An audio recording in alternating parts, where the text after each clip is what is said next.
Thank you so much for helping my project. It's no problem. Did you know that NASA is planning to send astronauts back to the moon? Oh yeah, I follow the newsletter. Yeah. You're familiar with it? Oh yeah, I'm subscribed to the newsletter, and when they sent the last rover to Mars, I paid the whatever you had to pay to get your name etched onto the rover. Oh, so your name is on Mars. How does that make you feel? I love it. I got my little boarding pass and everything. It was so cute. Oh my god, I love space. Do you think at some point, like, one of your descendants will actually go see it, like, in a museum on Mars and, like, Oh, that's yeah. my great-great-great-great-great-grandmother? Oh yeah, there's my aunt right there. Right there, yeah. And, Oh yeah. so what do you think about us going back to the moon? Do it. Do it? Yes. You do it once, you do it again. Go ahead. Do it. Get it over with. I'll volunteer as tribute even. Oh, really? Take me up there. You're like, hey, Yes. You want to test the spacesuit, I'm there. Throw me in it. When you think about the future of humanity, like in 200 years, what does it look like to you in terms of where we are, what we're doing, that type of thing? I really hope that there's a wake-up call somewhere along the way.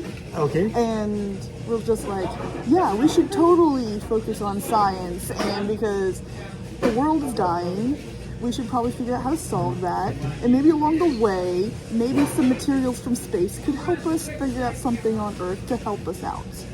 So yeah. So you see a positive future. There will be some event that will change the course and make it positive. Yeah, but that's only if like a wake-up call happens, because at this point I don't see it happening.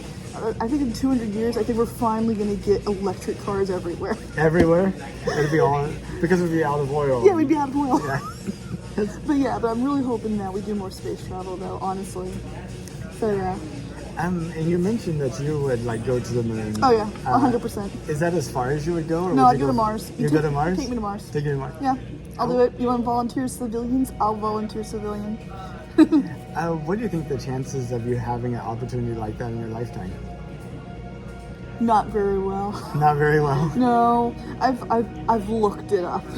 Apparently, the first person that they've trained that could successfully go to Mars just turned 21. Oh wow. Okay. So I'm like, oh, so that's not me. Unless something miraculous happens, and I'll be like, yes. Yes. But you know, it's funny. I mean, like air travel. Like in the late 1800s, people didn't even think it was possible, Exactly. and then suddenly we start having airports. And if we could, in 60 years, go from the first flight to the moon landing, it was 60 years. I mean, if we could do that leap, why can't we do it again? wow. So yeah, and with everything we have now, why can't it be like 20 years or like 10 years even? Exactly. We just gotta want to do it. Someone's holding back somewhere. Exactly. Maybe it's you and me. Shoot. Shoot. I know. I mean, I just upgraded my phone. I had the last one for like 8 years. Oh, Okay, maybe it is me. it's us. Us as a society. So, I mean, sounds like something that interests you. Oh yeah, I'm super into space, super into everything, planetary, otherwise.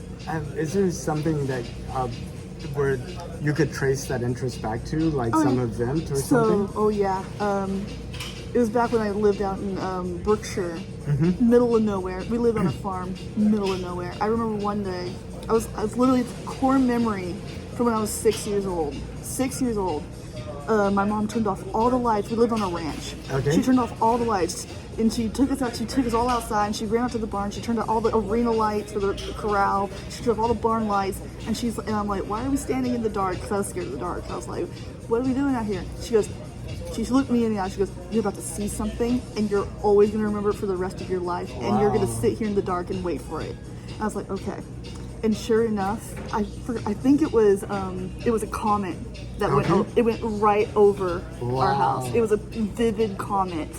I saw it come up from over there, and I watched it slowly go across the sky. Wow. I think that was like somewhere in the 90s. And how old were you? I was like 6. 6. Yeah, I remember because a year later we moved to Belleville, and so that's how I remember it.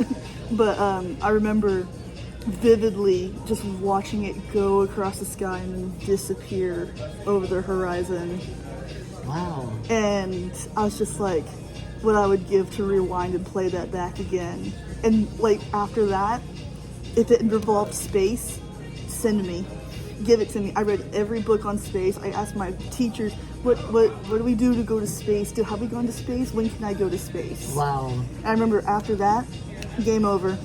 that is amazing. So, Just from yeah. that one event. Mm-hmm. Wow. Did you tell your mom about how impactful that event was? Oh, she's known. She's known. She's been,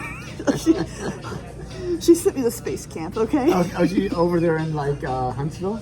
Yeah. No, she sent me out there. Okay. Yeah. She said, Hannah, get on the bus. Bye. Bye. Yeah. And then my grandma took me to all sorts of space events that NASA would hold, and also that the Space Center would hold, and just all that jazz. Wow. You'll find me in the Natural Science Museum, sitting in the space section. That's amazing. So yeah. And of course, because I like space, I also like dinosaurs because it's all space related. Exactly. I mean, if the dinosaurs had a space program, maybe they would still be here. And also, dinosaurs give an idea of what aliens could look like too. Sure. So Something completely different. Like we can't even comprehend what dinosaurs look like, let alone what we think alien life would look like, or what primitive alien life would look like animalized or even like. I think maybe the closest we get to is like the deep sea. Like kind of exotic. Oh yeah. Like that, We're still- lanternfish yeah. with the little. Yeah, we're still finding things we've never seen before. So. We just have to stay open to it. But yeah, just space. Well, thank you, Hannah. It was such a pleasure to get to talk to you. Thank you.